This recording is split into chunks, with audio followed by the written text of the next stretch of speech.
What's up? Welcome back to the Metalhead Car Show. Every now and then when bands are releasing new albums, they have a set name in mind, but when it comes time to actually release the album, they need to change it. Now this can sometimes come down to the label, unfortunate events happening, or just simply the idea changing entirely. So today we're going to look at 5 albums that changed names before they came out. So let's get right into it. This one might be a little bit familiar, but starting with a small band from San Francisco called Metallica. When releasing the demo for their first album, the demo itself was called Metal Up Your Ass. Metal Up Your Ass! Showing the Metallica logo, a toilet, and a knife coming out of it, which would put metal up your ass. But when it came time to make this into the first full-length Metallica album, the managers didn't like it, saying it was too violent and they had to change the name. So coming from brilliant anger, Cliff Burton said the words, "I hate the manager, we should kill 'em all," which led to Metallica naming their first album Kill 'Em All. It's called Kill 'Em All! Which one thing I love about this is Metal Up Your Ass was too violent, but Kill 'Em All wasn't. They both showed weapons, but Kill 'Em All actually showed blood on the album cover. How is that less violent? Nonetheless, it's slightly less edgy and not a bad name. Next up, coming from Australia, the AC/DC's Strap It On. So back in 2008 and 2009, there was rumors for a new AC/DC album coming. And one of the first few names that came out on the internet as more of a serious name was Strap It On. The rumor was it was going to be called Strap It On, and the song War Machine was actually going to be the main single of the album. It's a wow machine, war machine, a wow machine, war machine. What ended up happening is AC/DC had to change the name of the album because Walmart wouldn't sell a album from AC/DC that was war themed, so they had to drop it. So they changed the name to Black Ice that had a very manager written story towards why the name Black Ice is significant to them. Nonetheless, I think Black Ice is a substantially better name than Strap It On, and long term it was a good idea.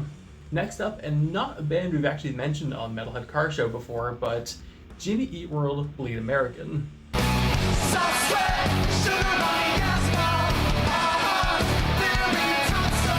Now to some people this might seem a little bit weird because that album did actually come out. It was called Bleed American, but the name of the album Bleed American, and it came out July of 2001.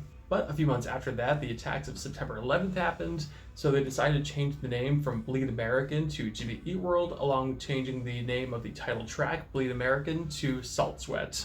But unlike every album on this list, when the album got remastered in 2008, they actually changed the name of the album back to Bleed American. They didn't change Salt Sweat, but right now the album exists as Bleed American. Next up, Judas Priest's Twin Turbos. So some of you already know this, but I think a lot of people won't, so here's the story. When Judas Priest was in writing mode in 1985, the plan was to release kind of this double album called Twin Turbos. And the first part of the album was going to be a lot softer, a lot more, dare I say, electronic and more kind of rock oriented. And the second half of the album was going to be the harder, heavier, faster metal album. But Judas Priest ended up scrapping this idea, and in 1986 they released Turbo, which Turbo had kind of the first half of the album. And in 1988 they released Ram It Down, which had the faster, heavier metal songs. There's still said to be some songs that are unknown and some songs that have never been released, so it'd be kind of cool if Priest does release those songs one day. But this is the one album that just changed ideas altogether. The last one on the list, Iron Maiden's Food for Thought. Now when Nicko McBrain joined Iron Maiden in early 1983, they had the writing process of the fourth album already started.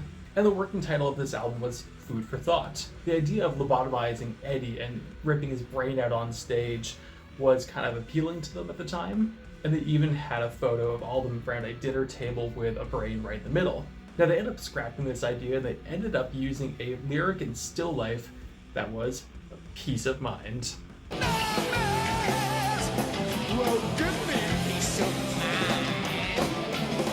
Now despite the name was actually scrapped, they did keep the artwork, they did end up ripping Eddie's brain out, but they went to Peace of Mind, which truthfully is a whole hell of a lot better.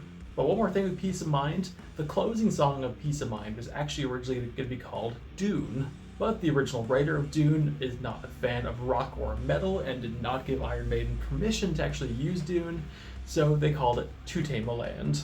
So that's 5 albums that had to change names for one reason or another, but I want to know, what do you think? Is there any album on this list that you're unaware of? And I know that there is a lot of albums that also fit this category, but what's your favorite album that had to change names? Let me know in the comments. Thank you all so much for watching. Like, subscribe if you enjoyed what you've seen. I post on Tuesday, Thursday, and Sunday, and I'll see you later.